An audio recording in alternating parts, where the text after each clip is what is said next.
The world is saved.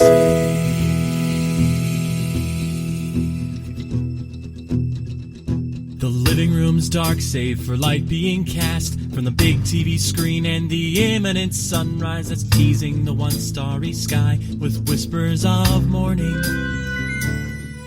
Hey, George. Hey, Lions. How's it going? It's good. I appreciate you coming to the recording in your Professor X cosplay. That's nice. That's thoughtful of you. No, it's pretty good. I've actually been getting really into it, so much so that I wear it every day. Just all the time. It's not a costume No, because anymore. it's not Professor X cosplay, because then I'd have to do those insane eyebrows that he has. He did have insane eyebrows. He did, man. Like those super intense eyebrows where it's just kind of like, is that what you created the school for gifted youngsters? Because he's like, look, man, my eyebrows are my eyebrows, and I've accepted it, but you need to leave me alone about it. Yeah, and that's why he hung out with Beast. He's like, I'll look normal next to this weirdo. when you're next to a 500-pound giant pink or giant blue beast, people can care less about your eyebrow situation. Yeah, no, that's legit. He would have been even more distracting if he'd been pink. So we played X-Men. We played the Genesis X-Men. And before we talk about the game at all, I want to go on a rare pre-show tangent. Go on. And I thought about actually bringing this up with you in the pre-show, but I was like, nah, I want him to come into this cold. So, Sweet. Excellent. yeah. So, we played this game, and there's like a theme with the show you may have noticed around nostalgia, right? So, like, I was like, oh, I kind of want to listen to the 90s X-Men cartoon theme. So I was sitting on the couch with Susan, and I was like, hey, grab your Chromebook and look up the X-Men cartoon opening. And she was like, yes, okay. So yes, yes. yeah, so that kind of led us down a rabbit hole for about 20 minutes of like, ooh, now we'll watch this one. Ooh, now we'll watch that one.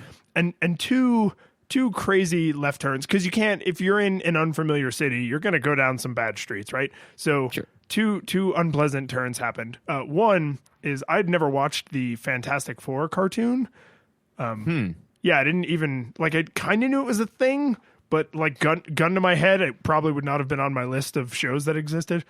I think that Fantastic Four is an interesting exemplar of being literally the backbone of the Marvel universe. Like, it is one of their big premier IPs, and nothing outside of the comic itself has ever had any value whatsoever. Yeah, it's shocking in a strange way, but some stuff does, they keep giving it bad writers, they keep giving it bad, showrunners or movie people, it's gonna, you're gonna end up with garbage, but you're never gonna end up with garbage quite as hot as the opening to the 90s cartoon. It's so unbelievable that during the viewing, I kind of turned to Susan like, you screwing with me? Like, there's no way this is really it. And she was just like, yeah. So then that reminded me of, do you remember the X-Men opening to the movie they did in the late 90s where they all had the brown costumes? No. Yeah, I didn't think so. So this is where, while I'm mixing this episode, I will actually insert a clip from that theme so people can hear it, because it's that unbelievable. X-Men. But it's one of those that, I was like, oh, was there a different cartoon, or maybe it was this other thing? And so then I found it. It's actually from Pride of the X-Men, as in Kitty Pryde, Pryde, and it's, it was a self-contained movie, but it just has this insane opening theme. And I was just like, man, that's such a dramatic range, because obviously we're going to talk about the music in the game, but there's this huge unreal range of the 90s Fox cartoon was so good. That opening theme is just so good. Like, it's even good now, like as an adult 25 years later.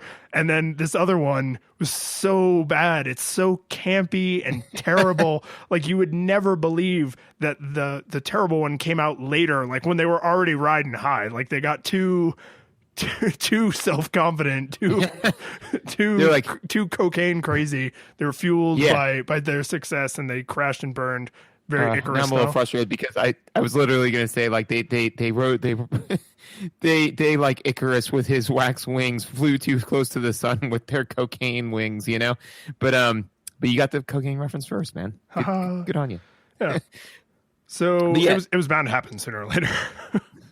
Yes. Yeah. No. And actually, just to touch on it, because we'll obviously touch on it more during that formal section. But literally, one of my notes is, the intro music is so terrible. Why didn't they use the music from the show? You know, like.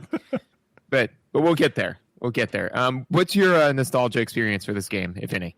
So this was no question a Blockbuster rental. I can almost picture the shelf on Blockbuster this game was at, because it was like, since it's, an X title, it was like between two sections. So there's like the, Super Nintendo section and the Nintendo section and the Genesis section, Game Boy section, like that. And it was like right, near the end of the Genesis section. And I don't think I rented this game like 1,000 times. Like, it was definitely like, yeah, I rented that a few times, but it was, I think of all the games we've played, this had the biggest departure between my lived experience and my nostalgia experience, in good and bad ways, because a deep down part of me just decided to lump all X-Men games together.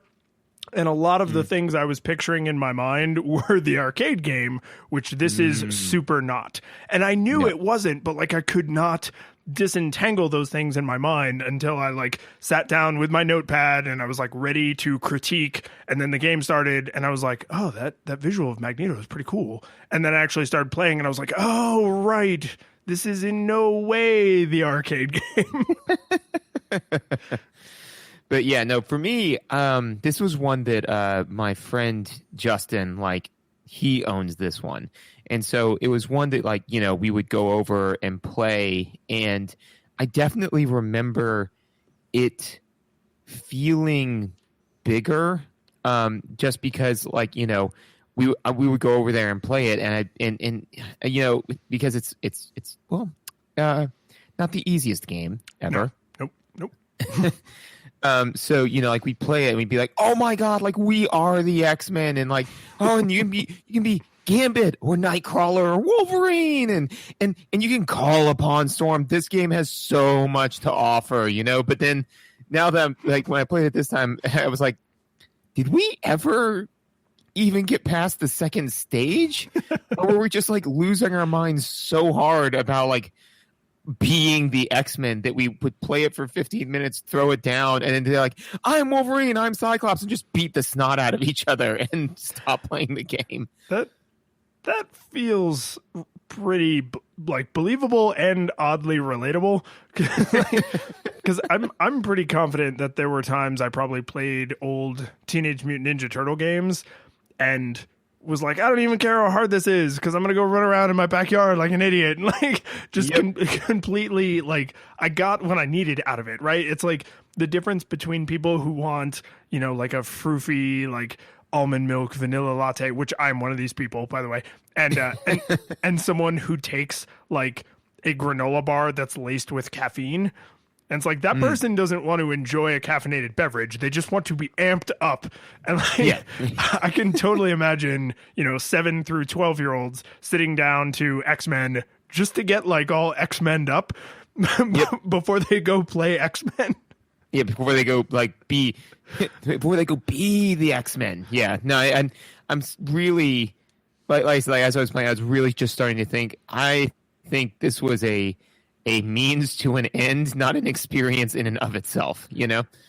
No, I'm totally with you. But we should, at the very least, pick it apart. So there were visuals in this game, like most games. Oh, man. Yes. Someday we should try and find a game with absolutely no visuals. Anyway, right now you're kind of like, But the graphics in this game are they are art pieces in that there are very few assets that in a static setting I would point to and say I didn't like.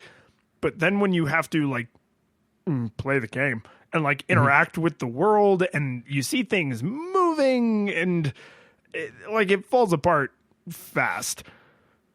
Yeah, I think that this one is interesting in the sense that, so with all of the games that we do, sometimes I'll recognize something, I'll be like, oh, this is something that I didn't care for, and then immediately think, well, wait, did other games do this? And the only excuse that I have for that is A, I'm human, and B is that even if this is an issue in other games, it must not have been so bad of an issue that like I didn't have attention called to it then, or it was not anywhere close to the worst issue. Like other games also had this problem, but they had so many other problems that it was like, just in there somewhere, which is that I think it's, if you, like you said, like if you see, Wolverine, right? And they showed like his walking animation, jumping animation, all sorts of stuff. You'd be like, yeah, no, all that looks good.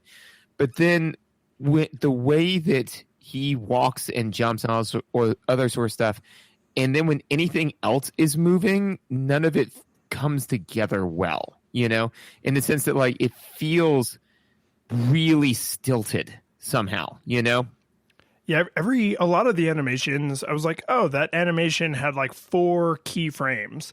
It probably should have had like 6, like because parts of things would be very smooth, and then there would be a frame. Like Wolverine's a good example when he's all snicked and his claws are out, and you do like his jump attack. He like lunges down at an angle, right? But he goes from that position, like a very long horizontal, leg out behind him, arm out in front of him, to standing straight up with his arms down at his side in like 1 frame. And it's it's like super jarring because it doesn't look like he moved in that position. It just looks like you blinked at the wrong time, and then you suddenly realize like, well, I can't always be blinking at the wrong time. Yeah. And then like, so that'll happen. And then all of a sudden, that'll happen. And then it's like one of the cave people will, throw something or whatever they are, the multi-armed Savage Land bad guy sprite. The gyms. Yeah. Okay.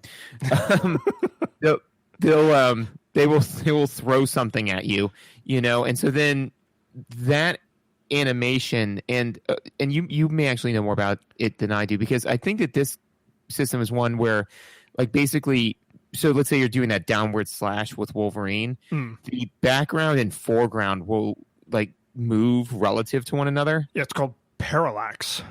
Excellent. So I'm learning stuff. So that'll happen, but when that happens in response to you like shooting down off the screen while something is moving perfectly linear, all of that just it's very like cognitively dissonant, because I think your brain just says, no, where exactly am I viewing this from that all of this this exact angle played out like this? And it just feels weird. It's not the end of the world, but it's constantly like the little thing in the back of your brain going like, hey, that's not the way reality works, Yeah, and there are certain levels where there's a lot more exposed distant background, and then in other levels there's almost zero exposed distant background, so that effect isn't even consistent. It's not like, oh, well, you'll get used to it eventually. It's like, no, it kind of comes and goes depending on what shape the world is taking right now, which makes it harder to adjust to. So I'm going to take my first tangent for the... By the way, I absolutely should have called them the Avatar people, the Na'vi, and I'm sorry that I missed that opportunity, but from henceforth, they are the Na'vi. They are the Na'vi? That distinctly changes the narrative of Wolverine. Wait a minute, you guys, are we the bad guys? He says like claws covered in blood. Like, wait, do heroes do this?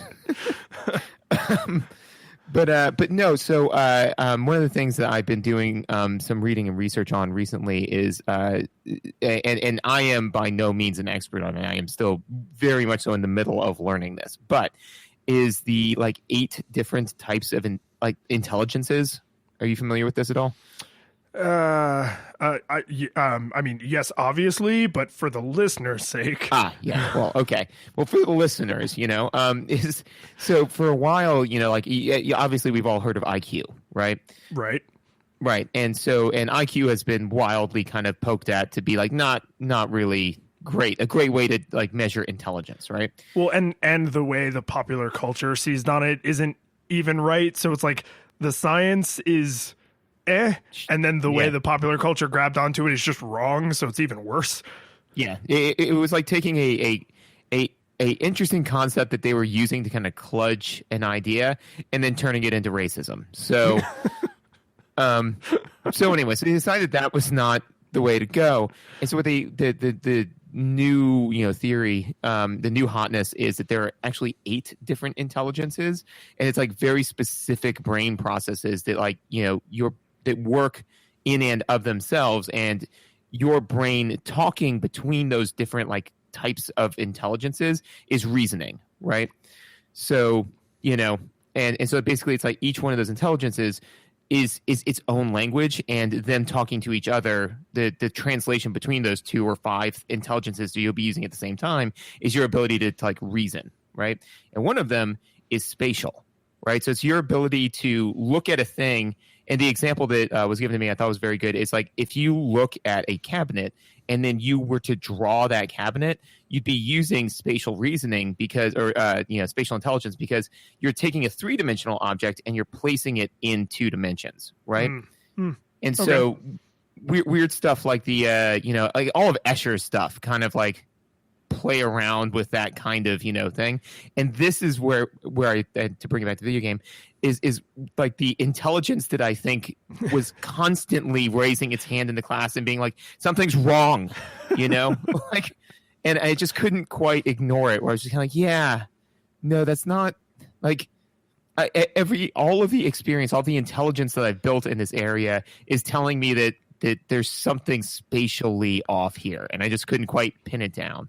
Well, and this, in a far less intelligent sounding way, this is a problem I had throughout, which is I was never totally sure which plane I was on whenever there was more than one plane available, because the visual might change, but then the game would respond as if I was still in the foreground. And then other times it was oh, but now you're in the background. And I was yeah. And it's it's the way I was thinking of it. It was this is affecting my ability to problem solve, because I'm looking at the world and I'm can I walk behind that? Am I supposed to walk behind that? Is walking behind that even a thing I should be giving consideration to? My first playthrough, because I got, several sessions in my first playthrough, I spent an almost embarrassingly long amount of time not realizing I could walk behind the waterfall. Because I was just well, I've walked behind a few trees, but every other time I've been near water, it hasn't really been what am I supposed to do here? And where do I go? And there's lots of little gaps in the cliffside where you have to jump over them, even though they're tiny, because they're trying to trip you up because they're jerks. And And I was well, I don't want to get too close to the waterfall, because what if I just plummet to my death? So I probably spent realistically 3 to 5 minutes just being I don't know what to do. I guess I'll try and jump or something. And then I did a half jump and walked right behind it. And I was oh.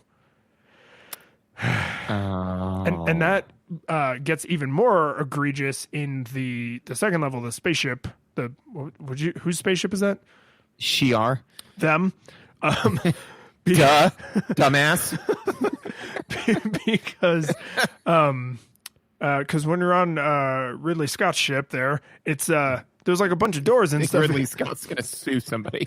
there's a bunch of doors and things you have to go through, and you have to awkwardly jump or drop to go through those doors. And it's not only are the controls kind of clunky to make it happen, because sometimes you need to do it like sort of quickly, but there aren't really good visual indicators that that's a thing I even need to be thinking about. So Right. to tie my comment back to yours, it's almost like I'm looking at a picture of a cabinet and I'm like, there's got to be some way to open this. I mean, it looks like a flat picture, but I need to put all these dishes somewhere. So I'm just like, I'm like fumbling at this drawing like an idiot because it's 3-dimensional, but I'm only seeing it in 2 dimensions. And it was just, you could argue like, it's bad design, like it's bad graphics, like there's ways they could have created depth. And I think those things are true, like no question. The design issue that I think is being surfaced is that they have different cues that are used in different places and they're inconsistent. So you can't just learn, wherever parallax is happening, that means you can go behind a thing. Or, wherever there's a shadow, that means you can go in front of the thing. Or, wherever X, then Y. Like, there's no consistency in that. So whether or not any of those design choices would have been the right one, we'll never know because they just used all of them. Yeah. No, they kind of barrage you because and on the Shi'ar ship, I've noticed that, and this is just a general human failing of my own, is that once, and we've discussed this with movies in particular, where I will take like between 2 to 7 fourth wall breaks before I completely abandon like the thing. And now I just like where I just get to the point where I'm like, you know what, I'm just looking for problems now. I am not in the moment anymore. And this really started to get there where and I know that when I'm starting to get to this point with a game, it doesn't, I should stay dispassionate so we can do a proper scientific review. But I noticed that when I get to a particular emotional state where I'm like, this is indicative of not the best game, which is like, explain to me exactly why I should give a damn about any of this, you know? Like, which is, so like and on the Shi'ar ship was when I started to get there because it was just kind of like, okay, well, I need to go behind this thing. No, wait, in front of this thing. And apparently I need to take a knee and then slam my knee so hard into the ground that I move forward a little bit. Mm-hmm. And like, okay, all right, that's fine. But the bad guy can still hit me. Okay, well, that's cool. But now I'm going to go behind the thing. Can he hit me when I'm behind the thing? No, he can't hit me when I'm behind the thing. But he can hit me when I'm one like row up, but still in the foreground. And I was just kind of like, oh God. Yeah. Oh God, I don't care.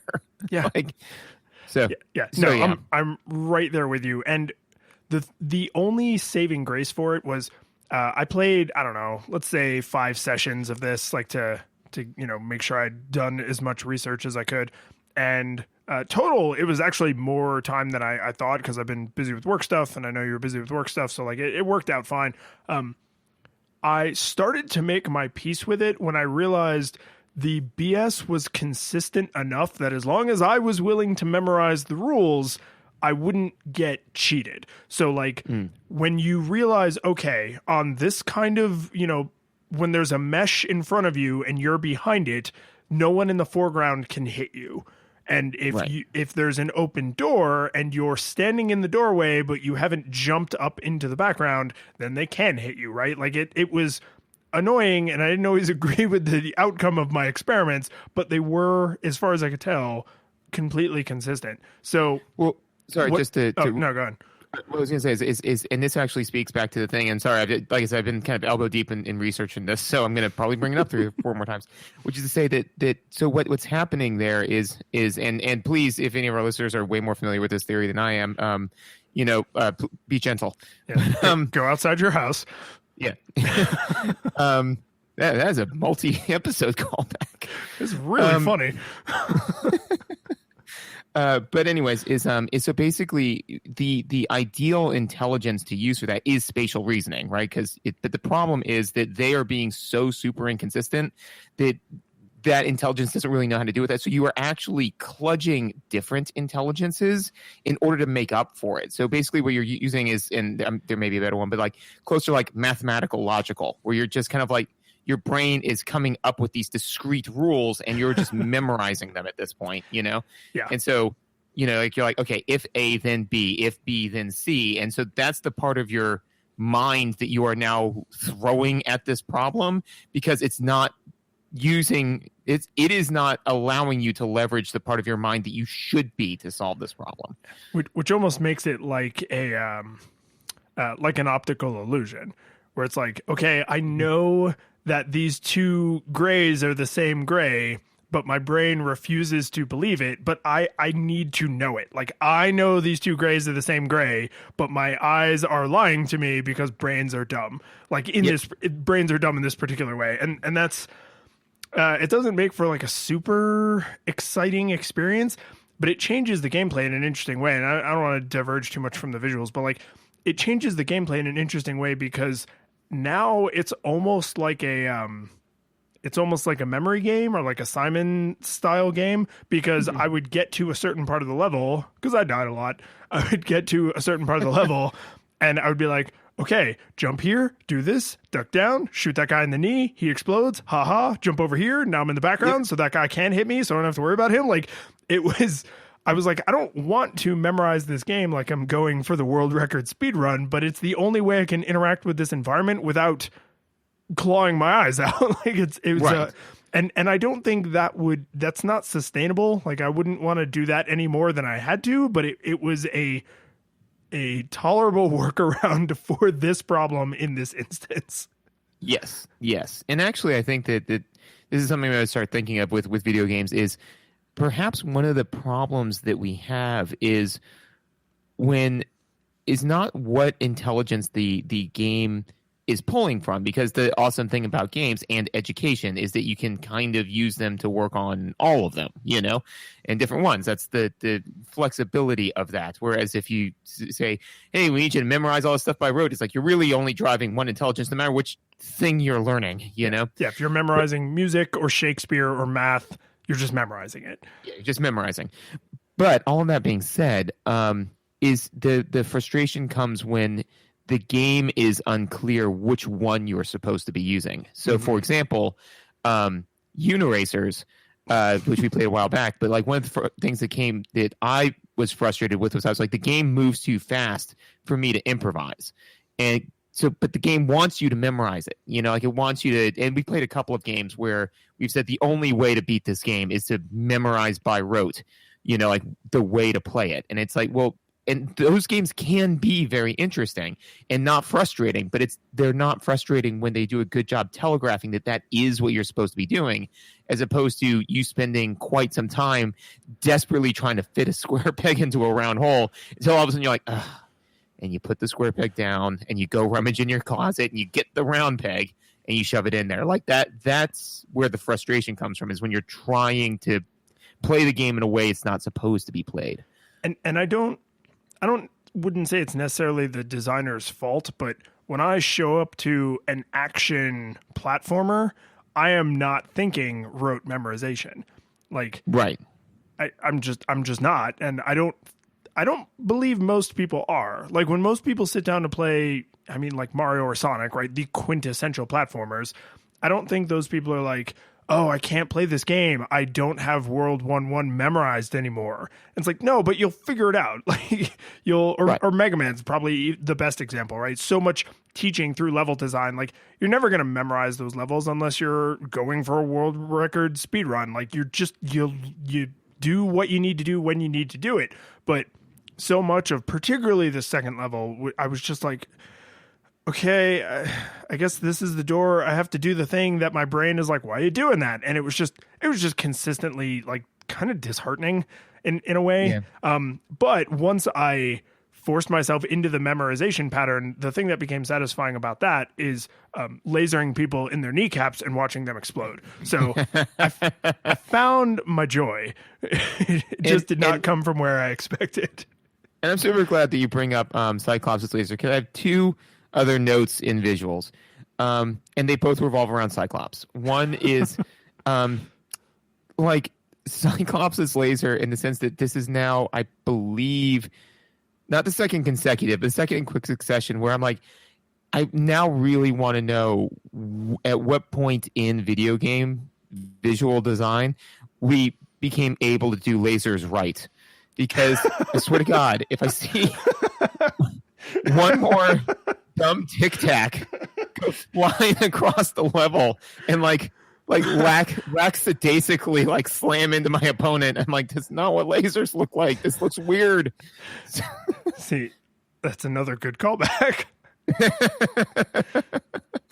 But yeah, no, I mean, I was just like, I fired a laser and I was just kind of like, yeah. I mean, so I want to know at what point, the laser animation got out of bed and said, you know what, I'm done being a red Tic Tac. It's time to wear my big boy pants today, and became an actual good laser animation.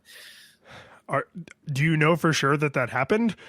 Like, have you seen the other side of the valley and now you just want to know where the valley is? Or do you just believe that there's another side to the valley? Oh, I mean, because there are tons of video games now where lasers I think are handled very well. Okay, I was just making sure. But I mean, like the ones that come to mind are like Mass Effect, and I'm sure that there's somewhere between Toy Story, the SNES video game, and Mass Effect 3, where they, maybe that's why that game was successful. They were like, finally, we finally nailed it. So all of that, and man, I wish I had 1/10 of the confidence that Cyclops has with his walk animation. Dude struts.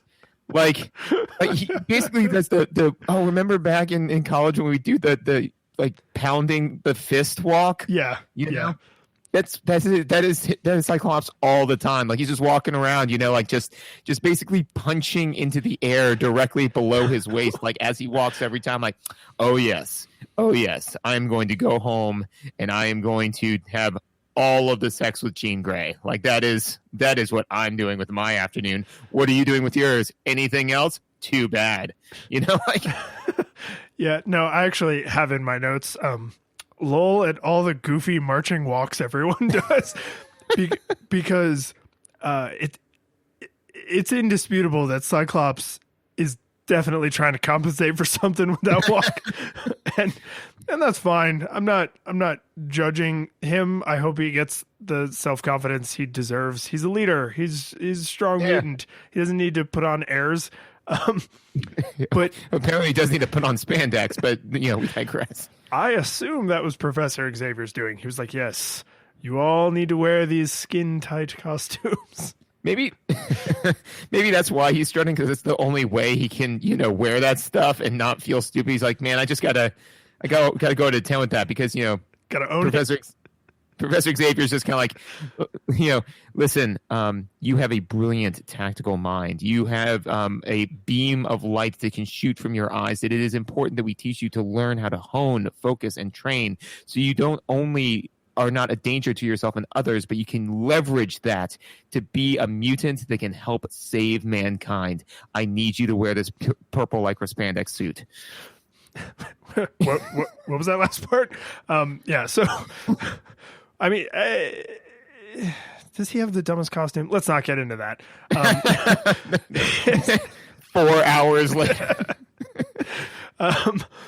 So Wolverine has, you know what? There's almost like an evolution of man thing going on, because Nightcrawler is like down and all hunched.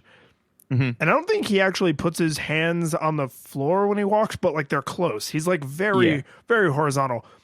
Wolverine is like kind of shoulders forward. Like he's a little like he's if you've ever seen a movie where like the bad guy is coming and like, oh man, like he's coming, like he's gonna beat the crap out of us or he's gonna kill me or something, like he's like that. Like he's kind of animalistic. I mean, it's very Wolverine, right? He's like shoulders forward, bent awkwardly forward at the waist. Yeah, I mean, Gambit, it kind of has like a more natural walk. He probably walks like the most normal. And then Cyclops is like, no, I walk the most normal. Look at how normal my walk is. You're like, ooh, tone it down there, Blue Man. Yeah, I think the reason why Wolverine walks like kind of like hunched forward at an angle is because he's just kind of a little bummed, because he knows that eventually his story ends with him holding his heart in his hands. I hate you. No, it's fine. Let's just go on. God, the movie's so good. It's so good. It's so. If you haven't watched Logan yet, get your life to quit your job, leave your family, go watch Logan. Take the members of your family with you that will watch it, and if they put up any resistance, they're dead to you forever. So, Yeah, they're gone. so the thing that bothered me is not just the postures, because I kind of think it's nice that they have different like walk animations, because they did a good job of making each character feel different when you played them and look different and move different and everything. They all walk at a speed so frustratingly slow. It's true. And it is definitely the most pronounced with Cyclops, because he's just like, I have places to be. And it's like, yeah, why don't you run there then? Why don't you get there at a speed slightly faster than a slow saunter? Yeah, why are you power walking everywhere? Are you retired, Cyclops? Like, is this how you keep fit? You put on your little swim goggles and you go for a power walk on a humid morning, sweat out some of the toxins of a life lived as a mutant. Like, get where you're going. This is important. This is important. No, he's just hourly. He's just like, look, man, I'm getting paid by the hour, and oh man, I got to get from point A to point B, and I gotta feed my kids. So, I got to feed my weird future child who has a robotic arm and a strange eye. He's got a lot of medical issues. Hold your fire. That escape pod is empty. Hold your fire. What are we paying by the laser now? You don't do the budget, do you, Tim? Yeah. No. Anyway, so that's pretty much my feelings on the graphics. Is that the environments and the characters all look great in isolation, and then playing them as a game is super janky. Okay. So, I hated the sound so much. I hated it. Like, the visual's fine. I mean, like you said, like you can poke at them, and there's some stuff to poke at, But I mean, honestly, whatever. But the sound, I'm overwhelmed with delight that anyone who uses the chapter markers in the episodes, like, that's the opening to this chapter. Yeah. The people were like, man, I just want to listen about the audio this time. I hated it. No, it was. No, it's okay. Bad. It's so bad. It's so bad. Like, it's shockingly bad. It is. It's kind of a masterclass in bad. Because first of all, to be fair, they do kind of telegraph right off the bat, like, hey, here's the thing, man. Decisions needed to be made, and we made the wrong one right off the bat. Brace up, because we didn't start making good ones later. Well, and I think it's important to divide up the music and the sound effects, right? Because we normally do that, but the music is very 90s comic book action cartoon. Like, it's very inoffensive. It's actually, in some spots, it's even pretty okay, but it's very Genesis instrument set, 90s style music. And I have nothing else to say about it because, oh my God, the sound effects. The sound effects are so terrible. The only thing I have to say about the music is something that we alluded to before, which was, I was like, I queued it up and I was like, yeah, man, here we go. I'm ready for. Nope, I was like, yes, and it was like weird not that music, and I was like, why would it ever not be that music? I was like, wait a minute, it's fine. This isn't the arcade game or the cartoon. This isn't the arcade game at all. But yeah. So anyway, but I press play, got through that, and then it was all downhill from there because, oh my God. So, where do you want to start? You want to start with the noise that pterodactyls make? And you listen to that noise and tell me there's a God, Like, it's just, why does that happen? It's just so screechingly awfully loud. It's almost as bad as the death sound effect from Golden Axe, Ooh, yeah. It's a lot like that. Yeah, it's not like that level of horribly offensive. Well, the thing that I mostly felt about the sound effects that were so frustrating is how, like, deflated and flat and uninspiring they are. Because when they do an interesting sound, like perfect example is the tic tac noise that Cyclops makes when he when he fires his tic tac eyes. It makes like a laser noise. Like I mean, it's a made up thing, so you gotta kind of have a made up sound for it. Like real lasers do not pew pew. Like, so it's fine. The noise that Gambit makes when he's like charging his cards, and it's kind of like a mystically, magically like whoa, whoa, whoa, whoa, whoa, whoa, whoa, whoa. And I was like, okay, I mean, it doesn't make any sense that they would make that noise, but they want the player to know that they've taken an action, right? So I get it. And even when Storm comes in and does her cool little thing, and it's like a whistle, but it's supposed to be like a super high wind, and it's like, pew! Like that's a very 16-bitty way to make like a high-pitched wind sound effect. Like I'm totally fine with that. And there's like a little crash, like the fluttering of the wind, like totally fine with that stuff. But then like when enemies die, they just kind of go like pop, and like when you get hit, you like sort of make like a flop, and like when bosses die, they're like animations at first from the danger room, so they make like a crackly noise. And like everybody who has like a shooty or a throwy thing, it goes like whoosh. Like it's just everything is just flat and uninspired and boring. Like it's just boring. Like the visuals are so supercharged, and it's the X-Men, and like the universe is interesting, and the game is got an interesting story, and all the sound effects are just like whoosh, punch, arg. Oh no, this is happening. Yeah, actually, the specific note that I have was first of all, I have pterodactyl sound effects. Makes you want to claw your eyes out. Yes. And I also have, so like when you're punching, right? Why do my hands make farting sound effects? Yeah, they do. They kind of like flop, flop, flop, flop, flop. Yeah, it's just kind of like, am I punching that hard? Wait, no. Here, I'm gonna explain this. So, you're hear me out. George, just hear me out. You two follow me on this one. You're in the jungle. It's hot. You're sweaty. It's action, right? You're tense because your life is on the line, and you're wearing spandex. So every time you throw a punch, it's making like the armpit fart noise, like kids used to do, like in elementary school, and maybe later if they weren't very cool, or earlier if they were way cool. So it's like a from like your spandex like pulling tight against your muscular delts. Yeah. Are you happier knowing? No. Never want to know. But to be fair, I did ask. Yeah, I did ask. You did. So I mean, you can't start trying to mine demon energy and then get upset when some demons show up. But all this is true. Yeah. So no, it just all of them.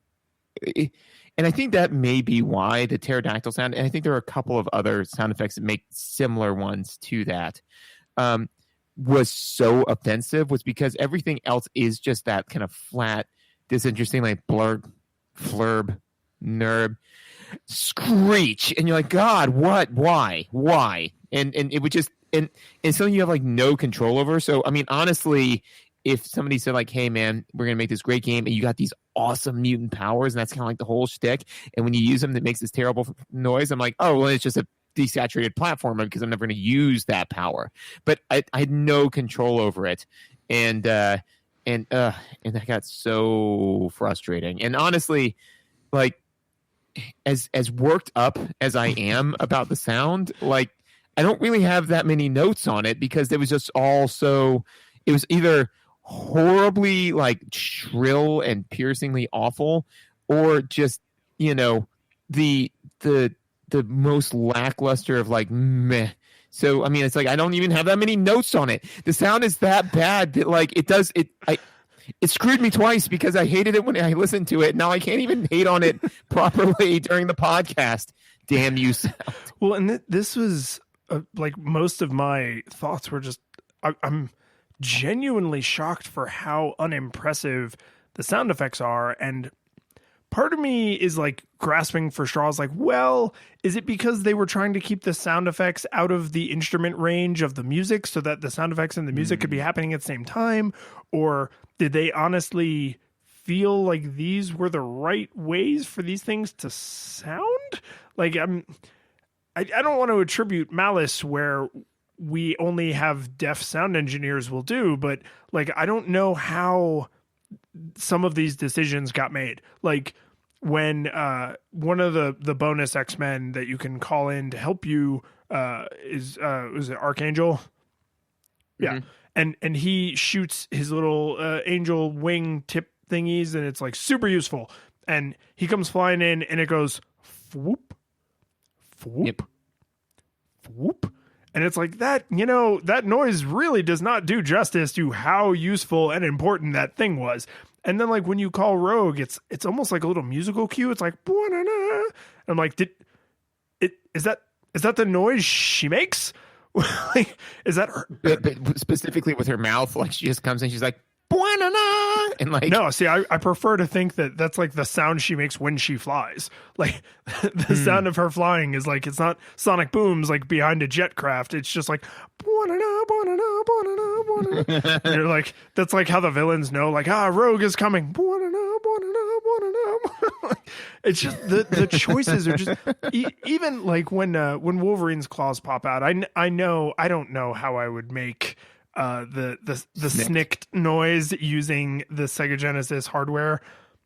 What they chose is not what I probably would have chosen. And I'm not saying I could have done better. I'm saying I don't know that I would have chosen like pop or like, the totally disinteresting noise that it makes. Like, it's just, everything is just bland and boring. Like,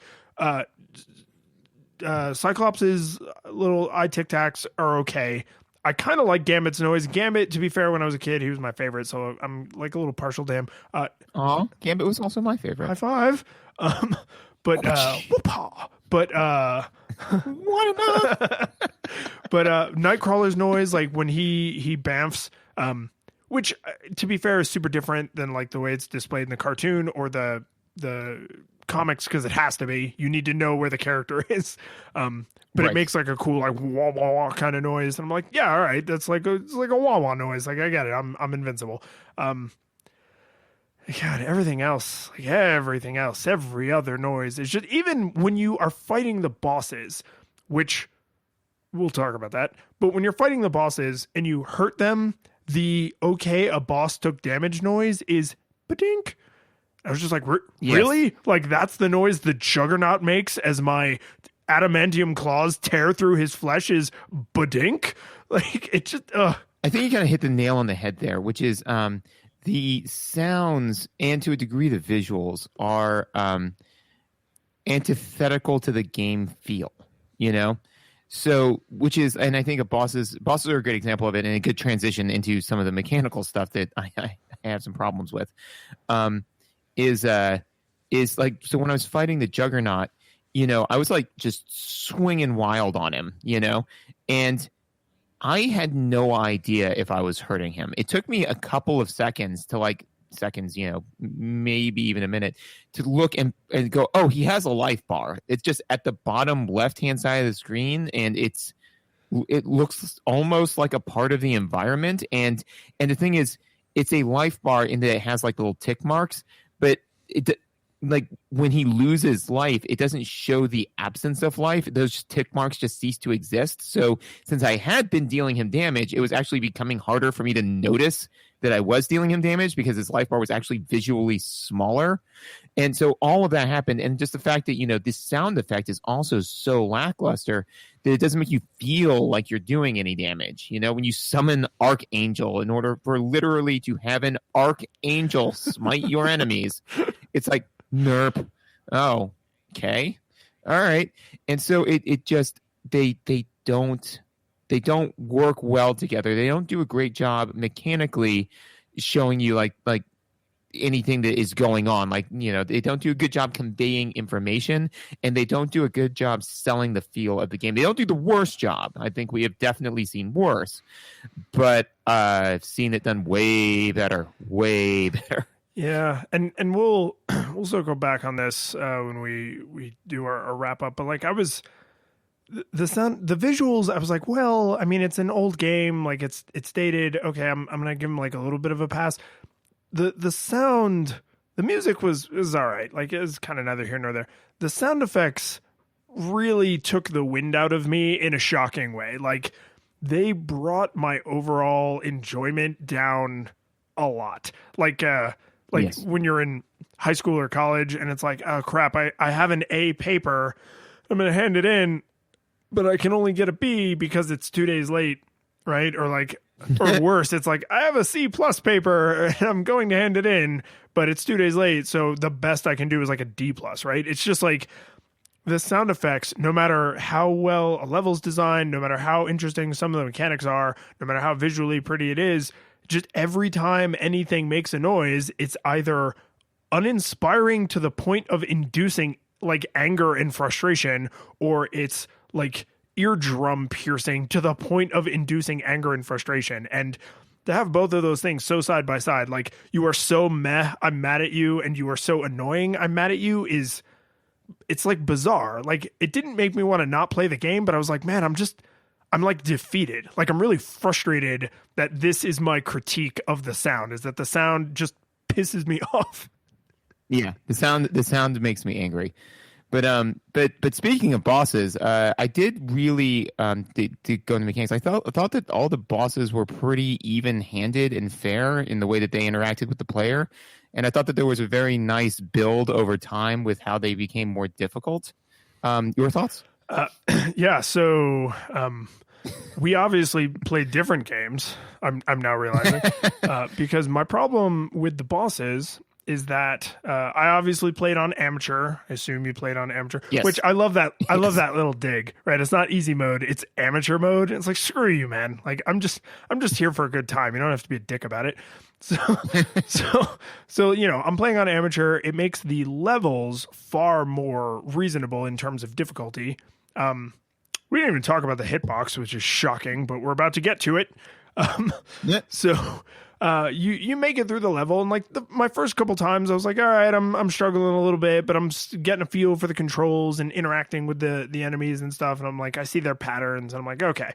And so like by my penultimate and ultimate play session, I was like knocking down Navi like left and right. Like there were just no match for me, which was cool, right? Because you feel like a superhero, like the actual Navi. Yeah, like I mean, they did not put up much of a fight. So like, you know. Actually, they put up way too much of a fight, but in like the 11th hour, it was weird. It was like, why'd you wait to bring out these hardcore warriors? Anyway, so so like I'm like marching through the level. I'm like cyclopsing people all over the place with my tic tacs and snicked you know, MFers, and like I'm feeling pretty good about life. And then like you get to Juggernaut, and I had a similar experience to yours in like I don't think I'm dealing him any damage, but it's because I wasn't dealing him any damage.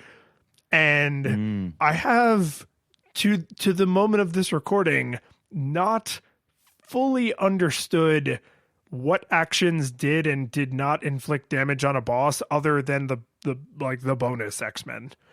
Because right, that was okay. No, I'm glad it wasn't just me, because that was that was the only way I was able to beat him. Was I just kept, nothing I was doing was working. He was just wrecking me, you know. And so I was just kind of like, oh, okay, well, time to call in the A team. And so yeah, I think I called in Storm and then Archangel, and that was enough to lay him out. And unfortunately, then that taught me a lesson that I don't think the game was trying to teach me, which was always save all of those X-Men until the very end, Yep. which makes the game decide. So one of the things that I've done some reading on that I think is very interesting is that, or it was a quote that that people have shown to be true time and time again, which is players will optimize the fun out of your game if you let them. Yes. You know? Yes, we will. And yeah, because we want to, you know, beat the game and, you know, like be like, oh, we're smart and clever. It's like, yeah, but you know, you made it not fun, right? You took fun and you made it unfun. So like this was a great example of that. Was the minute that happened, I said, okay, only use these people at the very end against bosses. And that makes the bosses decidedly less fun. It makes the game as a whole decidedly less fun. And I did it every time because that's the way you play. Yeah. And the thing that irritated me about the bosses on the regular X-Men's attacks is Wolverine claws out Slashy Downy seem to do damage against bosses. But some of the bosses are not playing that game. And when you Slashy Downy, there's a good chance they're going to knock you out of the air and just eat your lunch. Right. Gambit's cards sometimes did damage, but I was not able to determine what the difference between when they did and didn't do damage was. And then similar with the Cyclops face, sometimes his face did damage, sometimes it did not. And Nightcrawler, I didn't even attempt. I don't think him turning invincible does damage to the enemy ever, so I didn't even attempt that. Right. But like this was, my experience was like exactly like yours. Okay, I can't use any of my cool superpowers anywhere in the level. I have to wait till I'm at the boss, because if I miss with Archangel, or I miss with, well, Storm can't really miss, but if I miss with Archangel, if Storm only does a little bit less damage than Archangel can, because you potentially have 3 hits. And if I miss with Rogue, because Rogue always misses, then all I have left is to stand in a corner as Gambit and just be like, card. Hey, buddy, you have Iceman. You wanna call Iceman? No. Why don't you just go sit over there in the corner? Okay. Go make yourself an ice chair and face the corner. So I definitely think that was a huge issue, was just maximizing the fun out of it. One of the things so I'm a big proponent of, especially the more that we've played these games, a proponent of mechanical easy modes, right? So where you can basically be clever in finding like a way to cheat the system, and then if you want the game to be harder, you just naturally don't do that one, because that's not like maximize, because it's the opposite kind of maximizing the fun out of the game, where it's just kind of like, if you do this right, then you make the game super easy, and then you're like, oh, okay, well, now I choose to play the game how I want to play it, which is something that I think is good. I thought they had a missed opportunity here, because Wolverine doesn't heal, right? And okay. So first, Wolverine heals. This imposter. this dumb. So maybe actually Wolverine's not a playable character. Morph is. Yeah. It's just Mystique. That's the end of the game. You find out she was working for Magneto the whole time. I mean, dude, the headcanon accepted. Now whenever somebody's like, "Oh man, Wolverine was my favorite character," Wolverine wasn't in that game. Mystique was. But no. So Wolverine doesn't heal, which, by the way, it's irresponsible. Attention to source media like this, which is why for a few years as a kid, I thought Wolverine's superpower was his claws, and he did not have a healing factor. It wasn't until like later where I was like, "Oh man, I was super wrong about that." And more importantly, is I was super sure I was right, which means I made some other 12-year-olds feel really bad about themselves when I was in fact wrong. But it's fine. I'm sure it's good. But with all of that being said, is that if the reason why he doesn't heal is because your mutant energy regenerates over time, right? And so and your health doesn't. So he would therefore be the only person that actually has nearer to like infinite health kind of a thing, And at first I was like, well, that's why they did it, because playing that character would be so much easier. And then I was like, and that's why they should have, because then it would be like, because it would just be a thing where it's like, what do you want to do? Well, I just want to get through this game. Like I want to go punch Apocalypse in his dumb face. It's like, then play as Wolverine. Wolverine regenerates health, and makes the game way easier, even on like amateur mode, right? And it's like, and if you want a challenge, play as any of the other X-Men, because God knows on the playground you're not gonna get any playground points, any clout for saying, yeah, I beat the X-Men video game with self-healing Wolverine. People are gonna be like, go sit in the corner if you would, just Go make an ice chair. So so that we've been complaining about this game a lot, and it deserves it. But there's an interesting thing they did that I think dovetails really closely to what you're describing, which is at any time in any level you can change between Gambit, Nightcrawler, Wolverine, and Cyclops. And you can just literally open it's essentially the pause menu. You can pause the game, switch to one of the other X-Men, and then for some reason there's an additional button you have to push because God forbid that was only one step, and they make you into, the other one, the one you are bamfs out and you appear as the other one. And that's cool because like Cyclops can jump weirdly high, and like Wolverine can also jump weirdly high, but only if you like mash the controller in a certain way. And like Nightcrawler is like a slightly smaller target because when he ducks, he's like kind of sideways because of the way he kicks. And Gambit also does like a weird screw attack when he jumps. I don't know. I didn't understand that. And Cyclops makes like a weird noise. Anyway, I thought it was a very cool opportunity to be like, oh, okay, there's going to be times when I need to use Cyclops Tic Tac Face, or I need to use Gambit's cards to like, hit something at a distance that's at like a weird angle, or I'm going to have to like bamf through a wall as Nightcrawler. And the amount of times they draw on that is like once in the first 3 levels, literally once. And then every other time, it doesn't matter who you are, and you just get to pick.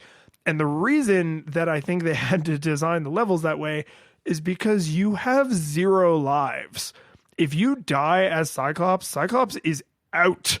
If you die as Wolverine, Wolverine is out. And the way they essentially bake in the life system is once you die as all 4 X-Men, the game is over. And that's a dumb way to do it. Like, it's a really dumb way to bake in the live system. And I understand, like, thematically it works because it's like, yes, all of the X-Men have been defeated, stupid, so now everybody's done. But it's like, it makes the game less interesting because they're all interchangeable inside of the levels. They should have made the levels rely on swapping your X-Men in and out. Oh, there's a thing over there that is only activated when Cyclops throws Tic Tacs at it. Oh, there's a thing over here that can only be destroyed by Wolverine. There's a thing over here that can't be destroyed by anybody, and you have to bamf through it as Nightcrawler. Like, the level design could have been so much more interesting, but instead, it's confusing platformers where you can never tell what friggin' plane of existence you're in. And once everybody dies, then you're just done, and Magneto's smug 16-bit face, which is very thoughtfully rendered, comes on to tell you that you suck. Yeah, no, I agree completely. I think that I think that you make a very good point, which is to say that what they kind of thought their core engagement is not really engaging, which is, because they were like, oh yeah, you're going to jump on platforms and punch people in the face. It's going to be fun. It's like, yeah. And I mean, it's not, but but what could have been fun would have been a very interesting, basically like X-Men themed puzzle game that also has punching some people in the face, right? One of the other things that, so yeah, like you said, like, it's something that could have been a lot of fun, but instead, all the characters are interchangeable, and so you might as well just stay as Cyclops until he is on death's door. It would have just been just as easy to have given each character 4 times the life and have them share a pool of life, Totally. Similar to that is one of the things that they did do that I thought was actually like a choice in the right direction was the fact that your mutant power regenerates is a good idea. I do not feel that it regenerates fast enough. Because like I went out of, like, with Wolverine's claws, let's take for example, right? 80% of the time I did not use them because I was super afraid that I was going to need them, and you don't your mutant powers, though it does regenerate, which is a good, again, that is the right decision. Your mutant power should regenerate, but it regenerates so slowly that I was just worried that I'd get 3/4 way through the level and be like, oh, I need all of this mutant power all of a sudden. And Wolverine's claws, Cyclops' eyes, Gambit's cards, none of them are so powerful, in my opinion, that if you spam them constantly, it's game breaking. You know? It's, what it is somebody when the design team went into the room and they wrote up on the whiteboard, they were like, okay, we can't have people just spamming their superpowers because that would be boring, right? This is why it's been impossible to make a good Superman video game, because he is too powerful and there would be no challenge and it would be boring. So they're like, okay, here's what we're going to do. We're either going to have the powers be really good but regenerate slowly so you don't want to waste them, or we'll have the powers not be too powerful so that even if you kind of abuse them, it doesn't really make the game like too super easy. And then those people got called into another meeting, and somebody, like one of the programmers, came into the room and just saw slow regeneration, weak powers, and was like, okay. And that's what they shipped, was like 2 solutions to the same problem, which means they massively overcorrected. Yes. And unfortunately, you touched on the Superman video game I want to make, so strap in. But it does call back to this, which is, so like you said, is that one of the reasons why, in our opinion, they've never really made a good Superman game is because Superman is basically a god, and like, so they're like, oh well, his powers have to have a limit. It's like his powers don't have a limit, though.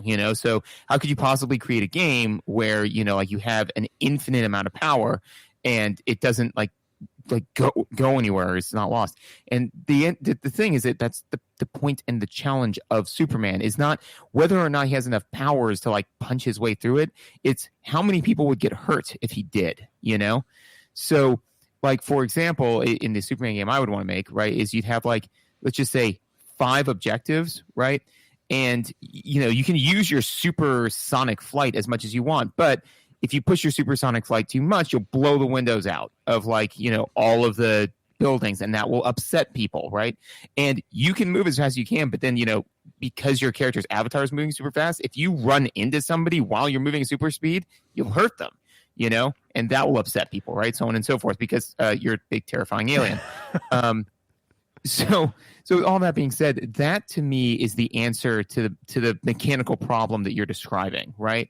Is if magic does in a hard magic system, it is not always the limitations and costs. You don't always need both. You can use one or the other, and the limitation can be your character's like lack of desire to like be a horrifying monster. Like, set up situations like have Cyclops uses heat vision all the time, but then set up off the top, like, thing, set up the red explodey barrels, make that a mechanic, red explodey barrels, right? So that way you just can't go around spamming it all the time, because you'll eventually get careless and blow up something that you shouldn't blow up, right? Yeah, or make like with Nightcrawler, when he's invincible, he's kind of, because he's supposed to be bamfing, he's just like flying all over the screen. So make it like kind of cumbersome to choose where I bamf back out, so that I can't then, while I'm doing intricate platforming, I'm not going to turn invincible, because then I might bamf over a pit and die, right? Like there's, and like with Wolverine, like that one writes itself, because he has the claws and he's more powerful, and that's awesome, but it's still not like a range weapon. It's not like it just kills everything in an area of effect. So like, He can and should be able to have his claws out all the time, and it just means he hits harder than anyone else, which they already compensated for by giving him the worst reach, because Gambit has his staff, Nightcrawler kicks a lot, and Cyclops is a giant who occupies 80% of the screen, and I loved it because every time he threw a punch, he threw like the worst drunken brawler haymaker, where he's leaned way the hell over at the waist, but it means you can punch people on the other side of the level. Like, it's friggin' awesome. Yes. And the way they compensated for that with Wolverine is he is not a giant, which is actually canon accurate. He's not a giant. So it's like, oh, now he has his claws out, so he does way more damage, but you still kind of have to be close to your opponent. Like, well, and everything you just described would have been really nice and synergistic to the other thing that you mentioned, which I agree with completely, is all of that would have made for way more interesting puzzles, right? Because then what you do is you could create an intricate platforming section, and that is also kind of good, because it's like, okay, well, it isn't always necessarily that one character is the correct answer. It's that there's one character that is clearly the wrong answer, right? It's So like well, you it's said, like you got like a multiple choice thing, right? There's the character that has the obvious superpowered way to solve this problem. There's the character that Right. is so obviously not the right one to solve this problem.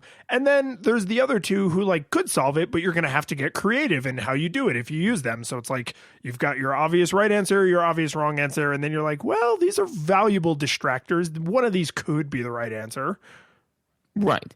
And so, yeah, exactly. And then that would even help with if they didn't pool health, right? Then let's say that you still wanted to do the, each person has their own bar. You'd have to get rid of the permadeath thing and I don't really like that anyways, but That's just because that's one of those things that is very endemic of older video games, and I know we've brought it up before, and I try not to because that was just a thing of the time. All old games were like, yeah, you get 3 strikes and you're out. That's how games work. And it's like, no, but you're inventing the universe. They don't have to work that way. Nope, 3 strikes and you're out. And it's like, and I mean, we did learn that lesson eventually, but that's one of those things that I feel like is no one was making that decision consciously. Everyone was just like, yeah, in video games, if you die 3 times, you have to start from the beginning. And it was just a lesson that took us a long time to beat out. Yeah, and that's fine. But then if you did it where, there was a clear right answer, a clear wrong answer, and then but not an impossible one, just a clear suboptimal one, and then like 2 like meh, then yeah, if you've lost one of the characters, then it just you lost the best one for the answer. Sucks. You still have other options. You only have the worst one, still possible, but just really hard, And that would have been interesting, because especially if you were like, because then that would actually also do something which is generally considered to be a good thing, which is generating choice by placing in-game mechanics against out-of-game desire, right? Mm-hmm. So, for example, Call of Duty accomplishes this because the fastest, most efficient, and direct path is usually the most dangerous, right? So that's how they create this kind of like challenge, right? But that would have been interesting because everybody's got their favorite X-Men, so you want to play as that X-Men all the time. But if you do, then chances are they're going to die, and then you won't have that thing to solve the puzzle later. So it'll force you to get some of the difference in kind by saying you're like, oh, well, that's fine. Dude, play as Wolverine. Play as Wolverine all the time. It's totally cool. You're going to be screwed, though, if you let him die and when you get to some of these sections, or even if you let him get to really low health. And then you have to go into these sections, so it's like, so be careful, you may want to, just like a good manager, like let everybody on the team take a shot, And this is, I'm glad you mentioned the favorite X-Men thing because this was one of those things that I found a little shocking at first. And then I compared my, 9-year-old self to my 32-year-old self, and it made total sense, which was when I played this game as a kid, I am positive that even though Gambit was my favorite X-Men, X person, I still preferred Nightcrawler in the game because Nightcrawler could teleport and be invincible while he was doing it. And that stuck with me as a mechanic that I recognized as a young kid as being really useful, right? And I'd like to believe I'm a little bit better at picking things apart in their design capacities now than I was then. And when I was first playing, I was like, man, Nightcrawler, okay, I like his kicky thing. He like kicks down at an angle if you attack while you're jumping, and when he ducks, he has kind of a long reach because he like puts his hand down and kicks out. It's like, that's kind of cool. But then I started playing as Cyclops, and I was like, wait a minute. In the second level, when you have all these jerks with like big rifles, when you duck, you are underneath their ability to shoot you. And they will stand perfectly still and fire over your head for all of time. And if you tic-tac them in the knees, they die. And the tic-tac, surprisingly, does not use as much of your mutant power bar as every other power in the game, which is weird. So on Amateur, most of the enemies can be beaten with 1 or 2 shots of a mutant power. So the once I realized that, going through the spaceship level, I was like, oh, every time an enemy's on screen, I just drop to my knees and reduce them to vapor from the knees up, like, which was kind of empowering. I was like, oh, like now I'm Cyclops, like I'm this super powered psychopath with laser tic-tac face and, marching around the ship. And then the game found a way to completely deflate my balloon, which is, you like fly in between the 2 space stations, and you have to go out onto the little platform to get onto the shuttle that flies between the two parts of the space station. And when the platform reaches the end of its extending animation, it vanishes in one frame. So I'm standing, Cyclops, because he's a freaking giant. He's so much bigger than everybody else. So I'm standing on the platform, and I'm like, because I've now played this level a few times, and it's like extending me out toward the ship. And I'm like, yeah, I've got my knee blowing out technique down. I'm coming for you guys. I know that the stupid little asteroids perfectly alternate, so I have to keep going between the top and bottom level of the spacecraft. I've got this figured out. And then the platform just evaporates under my feet, and I plummet to my death. And I was just like, because the game had just let me get to a point where I was like, I had to memorize these things. I had to find this kind of video gamey mechanic to let me beat their super simple AI, but I'm feeling good. I'm a powerful mutant. And it just couldn't let me have it. Like, it just couldn't let me be happy. Because unfortunately, the game, I think, kind of falls into one of the problems that we've seen in a number of different games, and is not uncommon, which is it is very easy to create a game that beats players. It is difficult to create a game that helps you beat it, And this one seems to focus on the former, where they're like, oh yeah, and then at every iteration of playtesting, whenever somebody just breezed through an area, they're like, well, how can we make it harder? How can we make it more engaging? How can we make it more challenging? How can we make it more interesting? We make it harder. It's like, what if the platform just disappeared without warning? It's like, yes, incentivize that employee. So, all right, before we talk about whether or not it held up, I want to have almost like a preamble conversation, which is, this is where I turn my chair around, then I turn to the camera, and I've got my suit jacket over my shoulder, and I'm like, we've had a lot of fun here today.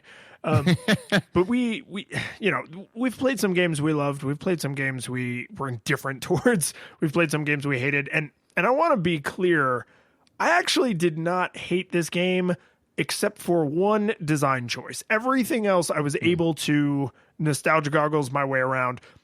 Getting to the very, very end of a level, because every level has multiple boss fights. So getting to the very end of a level and dying, and now that X-Man is out of my roster. I do not have full health with my other X-Mans, and I'm now back at the very beginning of the level. That was untenable to me. And it's punishing. And a big part of that is that I'm not a child on summer vacation with unlimited time to play video games. And I might have completely overlooked it if that was my situation, but I don't think I should have to. That is a mechanic that I was like, nope, this far, no farther. I cannot. After like the fourth or fifth time I died on Apocalypse and I had to walk through that entire level again, I was just like, no, I'm not doing this. Like, if you can't give me checkpoints or restart me at a boss if I made it to the boss or something, and I'm now down an X-Men, my powers aren't restored, my health isn't restored, like, you're giving me nothing to compensate me. Like, right. I have no insurance, I have nothing to show for my hard work. And that to me was just an arcade mechanic. Like, they're trying to get quarters out of me because I'm going to lose all my X-Men, and then they're going to go continue, but this is a console game, so It doesn't do that, and it just throws you back to the title screen. And so the reason I say all that is something we've never really, I think, unpacked completely, but that this game, more than a lot of the games we've played, kind of put this idea in my head is I don't blame this game for its horrible design decisions, because at the time, they probably were not horrible. They were probably industry standard to maybe even good, like being able to switch character in the level and like try, like do things that were dependent on their powers and interact with the world in a slightly different way, depending on the X-Men you were at any point, as long as they weren't dead. Like that's pretty interesting, right? And like having slightly different reach and slightly different walk, and you're a slightly different size target, like those were all interesting mechanics. And the level design isn't super inspired, but it's pretty bog standard. Like, that's fine. The sound effects are a total train wreck, and I don't forgive them for that. But what this game made me realize as I was playing it, and what this conversation has absolutely cemented in my mind, is I want someone in the industry or some talented ROM hacker or someone to like go back and find these games. They could just listen to the show, maybe find these games and remake them. Yes, remake them, fixing these design. Let's not say fixing, making more modern and more informed design choices, because this game, as frustrating as it was, I actually kind of enjoyed it. Other than the punishing level death thing, I was kind of like, I'm sort of enjoying figuring this out and like, where can I cheat the AI and which powers do I need to, like, the mechanics were okay. And I was like, man, there's just so many paper cuts though. There's so many damn paper cuts. And if they weren't there, I would probably love this instead of just like struggling to tolerate it. And I think that you're right. There's a couple of things that are like fundamentally where you're like, this is a fundamental flaw, but mostly the issue is just death by 1,000 cuts, you know? We're just like, you know, the sound in and of itself isn't that bad. You know, there's some places where it's horrible and some places where it's just lackluster, but it's fine. When you add that with, you know, the weird permadeath system, when you add that with like all these other sort of things, it kind of adds up. And so then, in my opinion, to answer the question, does it hold up? Do you need nostalgia goggles to play this? Yes. Yeah, I don't think now there. And the problem with the binary of even now we've kludged the system with saying you're like, well, there's nostalgia monocle. That's like yes, no, and maybe. I'm proud of that hack though. Yeah, no, and it's good. It's good. But I'm just like, even with that though, it's like there have been some games where I'm like, you absolutely you need the nostalgia goggles. It does not hold up whatsoever. This game is technically a war crime, you know, like, and this is not that. But that being said, like, if you are thinking, you know what I should do? I should probably take a few hours sometime and go back and pick up X-Men for the Sega Genesis because, oh, dude, I love that game and I would just love to play it. No, your time is better suited doing something else. In fact, I would say specifically don't do it because just hold on to that memory. It's good. It's good memory. Don't rob yourself of that and your time by going back and playing this game. The memory is absolutely better. Let it stay there. So my last thought on sound is, this is a stupid question, but I'm genuinely kind of curious. Like, this is a point in history when we still had like pew pew noises. Like, do you think it would have bothered you less if Cyclops, if it literally went like pew? No. Would that have been worse? All right, and then the last question I have to ask you is, because you said Gambit was your favorite X-Men, who did you play in this? Were you Gambit just because he was your favorite? Because we never actually addressed that, and that is shocking to me. Yes, Gambit was my favorite X-Men, but I don't know why. I got into a really good groove with a giant Cyclops, Right. the Manslayer. Yeah, no, I'm with you. He was 100% my go-to, and I would actually switch from other X-Men back to him to restore his life more so that I could use him again sooner. Yes, no, his real superpower is apparently being blessed with gigantism and laser vision. But Pew pew pew pew pew pew pew pew pew pew pew pew pew. No place to hide, no place to run, no place to run. The mutant A,